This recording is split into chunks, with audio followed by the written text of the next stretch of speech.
Well, good morning, everybody. This week, in my capacity as Lieutenant Governor and a member of the Council of State, I am filing a lawsuit against Governor Roy Cooper, challenging the executive orders related to COVID-19 and the process by which they were implemented. This is the only option left on the table, as all others have been exhausted.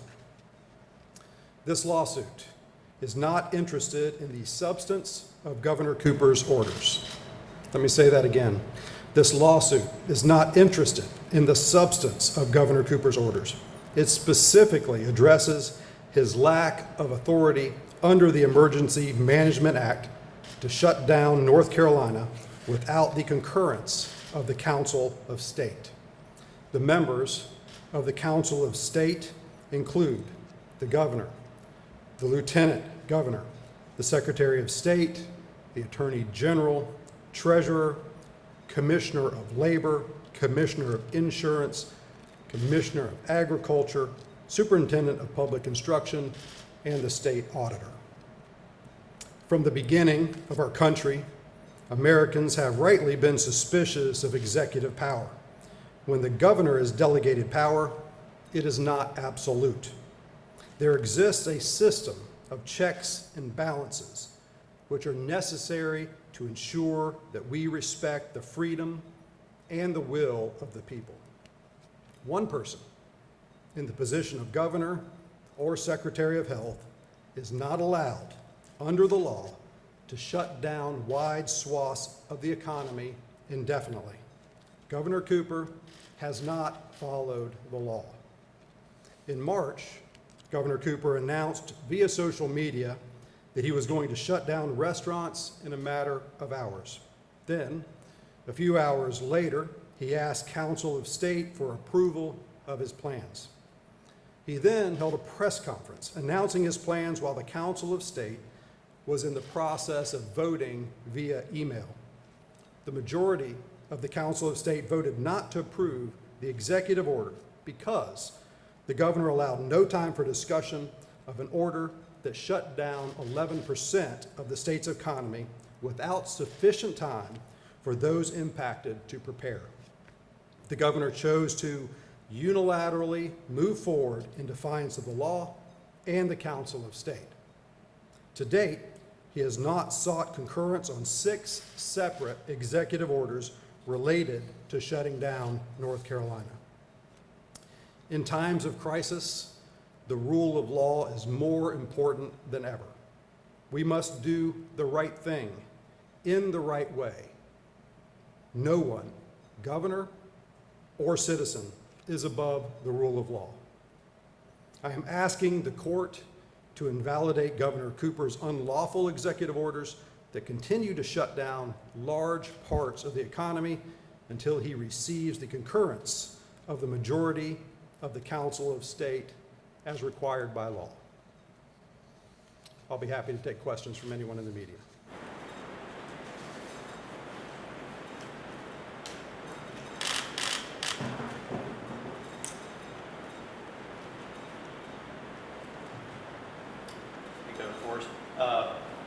If I remember, the first time that you criticized the lack of concurrence was with the restaurants. And I know that the governor's office cited 4 or 5 different other statutes that said they had the power and didn't need the concurrence. Have you or your lawyers looked at those statutes? And I assume that your lawsuit says that's not accurate, or can you just kind of describe their arguments and I guess your counter arguments to that? Yeah, exactly. That really is what the entire lawsuit is based on, is the fact that the governor is claiming other statutes for his emergency powers. And our lawsuit, which I'm not going to get into the details of today because it hasn't been released, but you will actually get the lawsuit. We'll release that publicly as soon as we do. But it specifically relates to the executive power orders that he's using as it relates to the Emergency Management Act and the lack of concurrence from Council of State. So that is very specifically what this lawsuit is about. Lieutenant Governor, Laura with WRAL. I hear you talking about shutting down large swaths of the economy, but what we're seeing clearly in Florida and Texas Texas are Republican governors reclosing parts of the economy that they had opened because the virus is running rampant in those states. What would you have the state do at this point? That's really not relevant to the lawsuit, Laura, but the point being that this is about the overreach of executive power and the rule of law. That's what this lawsuit is specifically about. I would say that as we see the case numbers go up even in North Carolina, as testing, as you know, is going up significantly, as well as we continue to test into communities in the tracing and tracking program that is going on, that we should very specifically focus our efforts on those communities where the issues are very similar to what's happening in Florida and in Texas, where the mayors and the county commissioners are taking actions, not necessarily the governors taking actions in these instances.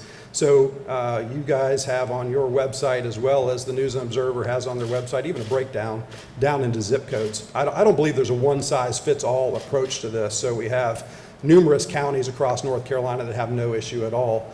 Should those counties be required to follow the same guidelines as the very specific locations as to where the outbreaks are and where the big problem areas are for our state? So I think it's time to move beyond the overall one-size-fits-all statewide emergency plan and move into a very specific attack on where the problem areas are in our state. That's how I believe you're going to learn how to live with a virus that we may not find a vaccine for. This may go on for a while.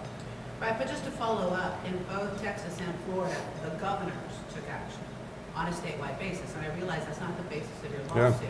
I'm asking what your position would be. It depends on the situation. I mean, what you know as well as I know, there's a complete lack of data transparency in North Carolina. You've been asking a lot of the same questions that I've been asking along the way. There's a lot of data points that have just been missing.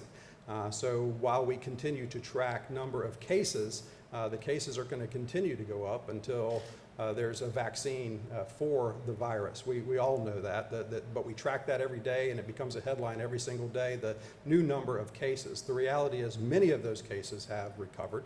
We know that. We should be tracking what we call active cases. I believe we should be tracking symptomatic cases as well. I believe we should take out of the data the 60-some% of deaths that are happening in congregate care facilities because they have absolutely nothing to do with the general public and the lockdown. They're separate issues. There's lots of data that we could get into, but the most important one now is certainly hospitalizations and specifically ICUs and how people are being impacted in the hospitals themselves. The reason for beginning this entire process, as you recall, was to flatten the curve. And we asked the people of North Carolina to make great sacrifices to flatten the curve so that our hospitals and our hospital workers did not get overrun. We have never had a curve problem in North Carolina. Our hospitals have done a marvelous job, and our hospital workers have done a marvelous job responding to the need. We don't have a problem on hospital rooms right now, availability, or ICUs, while at the same time elective surgeries have gone up and people are still having elective surgeries and obviously filling ICU rooms for that. Those hospitals in those specific locations where there are issues could roll back the elective surgeries. They could free up hospital space, bed space when necessary. They're already communicating and working together to let each other know where the hot spots are and where the issues may be in the future, and I think you have to address it in that way. Lindsay Marshall, the Carolina Journal. Why file this lawsuit now? Why not after when the governor issued his executive order about the restaurants and we had complaints then? Well, we tried going through multiple channels. We tried as a council of state to begin to have conversations with the governor related to that specific issue. We said we needed more information. As we said back then, it wasn't about even the shutting down of restaurants. It was about the rapid process by which that happened, by not allowing the restaurants any amount of time to be able to prepare for that, but it was also about the rule of law. And so we made that very clear that the rule of law was broken and the governor did not have this authority outside of that. We were told very specifically that he did not need the Council of State's concurrence for his executive order. In fact, I was even told by the Secretary of the Department of Health and Human Services that she did not need that either, that she had wide-ranging powers to be able to shut down the restaurants on her own. So that really defies the rule of law as well. So we went through the Council of State multiple times. We've asked the governor to have broader information sessions with the Council of State to explain his executive orders and explained why these decisions were being made. We've asked for data. As you all well know, on multiple occasions, we've asked just for some very specific data. If you want to base your decisions on science and data, I believe you should make that science transparent, and you should certainly make the data transparent. But specifically related to the Council of State, there are 10 people on the Council of State. 10 heads are better than one in some cases, and I think that these people all bring valuable information. It's a bipartisan body, as you know, so they bring valuable information to the table. Dale Folwell's been very clear of the impact, the irreparable harm that's being done, especially down east, on this with our municipalities and our counties related to water bills and power bills and those kinds of things, where they're going to be billions of dollars behind in the long run.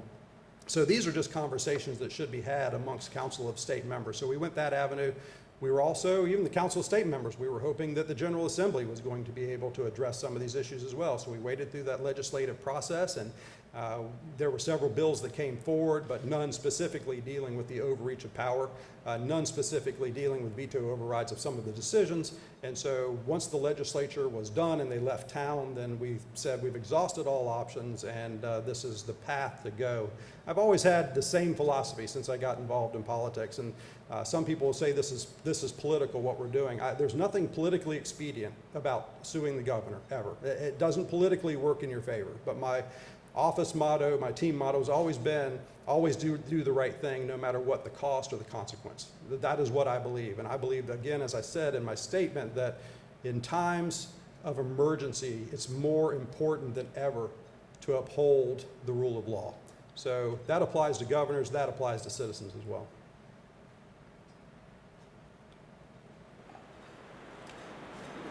Colby Kerwicki with CBS 17. I've heard you reference the Council of State a number of times. Did you invite any of the other members of the Council of State here to join you today, or are you acting on your own? Not today.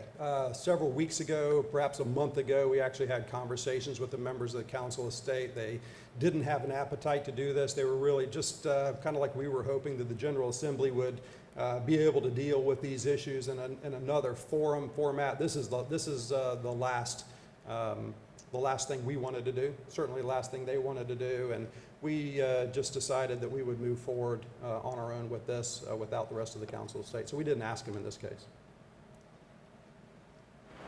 Matt Mercer, North State Journal. I'm assuming this lawsuit is going to be filed in Wake County Superior Court. And secondly, what would you ask the media the next time Governor Cooper gives a press conference about his authority within these orders? Ask the second question again. What would you like the media who are able to ask questions during Governor Cooper's press conferences to ask Governor Cooper about his authority and where he derives that authority from within the Emergency Management Act? Well, I think I'll answer the second one first. I think the governor's been clear. He believes he has that authority under these other statutes. That's why he's moving forward unilaterally without the concurrence of the Council of State. So that's what he would claim. He's already claimed that. On some issues, the Secretary of Health and Human Services would claim that she had the authority to do that as well. On the Wake County Superior Court, that's a thumbs up on Wake County Superior Court for filing. Thank you. This is a little tangential, but there's been a lot of discussion in the last couple of weeks about these bills and the concurrence of the Council of State and executive orders in emergency matters. But you haven't been presiding over the Senate the past several weeks. I know you don't have a vote except in a tie, but if it's such an important issue, why haven't you been presiding over the Senate? Or could you just explain why you haven't been presiding in general? Sure.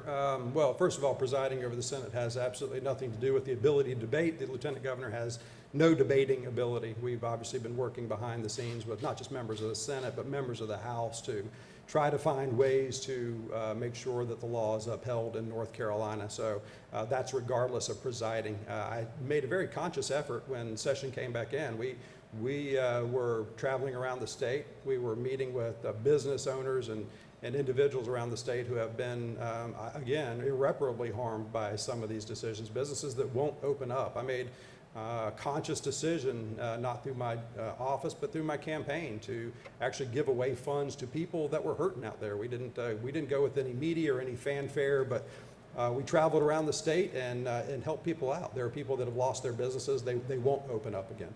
There are people, as we know, that across this state are dealing with depression and anxiety and addiction of all kinds. And I don't think we're going to see the effects of what a lockdown does to your state outside of the coronavirus issue, separate from the coronavirus issue. But what does a lockdown do psychologically to the state and to the people of our state? I think there's going to be real damages long term that we're going to have to figure out. And so we've been spending our time going out and meeting with people and hearing these stories and listening to the stories. I think that's really important. It's extremely important as you're trying to pass legislation or make laws or do executive orders to get beyond the four walls of buildings like this, if you will, and go out there and hear where the real stories of pain actually exist. Governor, to follow up on, Lieutenant Governor, sorry, to follow up on that, there was a bill that was in the House that would have given $50 million into a new grant program for those same small businesses that you're talking about, the ones that won't open their doors again, right? That got hung up in the Senate. Would you have supported that, or did you lobby for that at all? I mean, the ability to give a little bit more help to these businesses? I didn't lobby specifically for that, Laura. I mean, there's obviously a lot of complex details that go into all this thing when you're talking about giving away money. I think there's going to be all kinds of people hurting for a long time related to this. I think that certainly when the government tells businesses they must shut their doors and to no fault of their own, they do that, and they lose, their livelihood, so to speak, sometimes lose their business, they go out of business. I think there is a moral obligation, I've said this before, of the government to be able to help those folks out. It's going to cost trillions of dollars in this country, as you know, to do that. But I believe the government has a moral obligation to help. I think the General Assembly is probably going to be working on that for maybe years to come, related to the cost of this. And so I think that there are unintended consequences that will be dealt with for a long time, but specifically related to that bill, no, I didn't lobby for it. Yes. Follow up earlier, something you said about you had asked Governor Cooper and his administration about additional data and transparency. So was that inferred that the data they're making available is not a complete picture and they're not sharing that with the Council of State or the public? So the question is, if folks couldn't hear it there, is I have questioned, as well as the media has questioned, data that is being shared with the public or the Council of State, or the lack of transparency in certain data points along the way. I believe that when you are claiming science and data, the more data you have represented in different ways is better.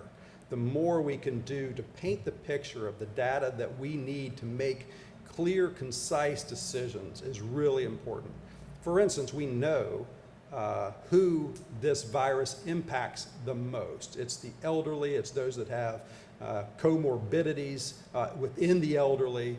We know where the symptoms, the people that are negatively symptomatic are, and we can focus on those communities, like nursing homes, where some 60% of the deaths have occurred, and yet we still don't have full testing in our nursing homes, even though that was suggested by the Vice President some 6 weeks or so ago, and that still hasn't happened. But nursing homes should be a primary focus, as they have been in other states. Other data is, as like I said, it's very specific of honing in on, when you speak of ICU beds, the ICU beds are filling up. Are those ICU beds full of people that have bad symptoms from coronavirus, or were they there for another surgery and were tested positive for coronavirus while they were there? Are there people that have come from nursing homes into the hospitals, into the ICUs? Where do they come from and where do they originate from? The more you can hone in on that, the more you can deal with the problem. If our Hispanic community is getting hit exceptionally hard right now by population, then we need to have a real strong focus in our Hispanic community, both in education terms and outreach terms into those communities, to make sure that we are being proactive in those communities and not reactive. But that comes down to not just saying it's the Hispanic community, because it's not. And your data on your websites actually prove that. We can hone in on the zip codes where these things are actually taking place. We know by zip code where the Hispanic community is being hit. We can be proactive in those locations first. So there's a whole list of data. I probably have 30 different points of data that we haven't been able to find or receive along the way. Death certificates is another point. North Carolina is the only state in the country that doesn't have their death certificates up. I mean, we need to know specific causes of death as well. And then I think we need to make a general shift. I think it's time to make the shift away from a fear campaign, which is just about the numbers increasing every day, to a campaign of hope. We know that the death rate is actually decreasing. We know that in general terms, the percent positive tests, even as tests are going through the roof, is generally remaining the same. Could be going down because we are going into communities and testing where we know there are outbreaks specifically. So the percent could be going down if we were testing the general public as a whole. So I think there's some positives out there, and there's some things that we can look for, always being cautiously optimistic as we move forward, but I think there's some positives as well. So I think we need to, by providing more data, more complete, comprehensive data, I think we can take the fear away from a lot of people, and we can be optimistic about the approach we're taking moving forward. All right, one more question. Quick question for you about, I guess it's a sort of a two-part question. We're expecting the governor this week to make an announcement about what schools are going to do next year, how that's going to happen. Part of that may or may not be a mask requirement in schools. Thoughts on that from your perspective? Well, Laura, as you know, I was the only member of the State Board of Education to not vote for any of the three plans. And the reason was because I asked a simple question in the State Board of Education meeting. I said, what is the goal? What are we trying to achieve with our students, and how will we know that we've actually achieved that goal? When can we break down these requirements and say students are okay to go back to school freely? And there was about 10 seconds of silence on that Zoom call where nobody could answer that question. That's problematic. It's similar to the way I started this Q&A with, what is the goal? We keep moving the goalposts. Is it to eliminate the virus from our society, or is it to keep the healthcare system from being overwhelmed? The people of North Carolina need to know that. Now, getting back to the schools specifically, I think it's important for all parents to know out there, and for all educators to know too. There has not been one serious outbreak of coronavirus anywhere in the world in a school. Not one serious outbreak in a K-12 school anywhere in the world. And there are schools that have remained open. There are schools that are opening up in different ways. But to suggest that our kids need to go back wearing masks every day and taking half days in school and filling up our buses halfway and all these things, that is based on the information we have from around the world, that's nonsensical right now. We should not be doing that. We should allow our students to get back to school like other countries around the world are doing, and many states here in the United States are doing as well. So I don't agree with those plans because I have not seen a plan that has a goal set for it and to when we will know that we've achieved the goal that is set forth. Thanks, everyone. Thank you very much for your time.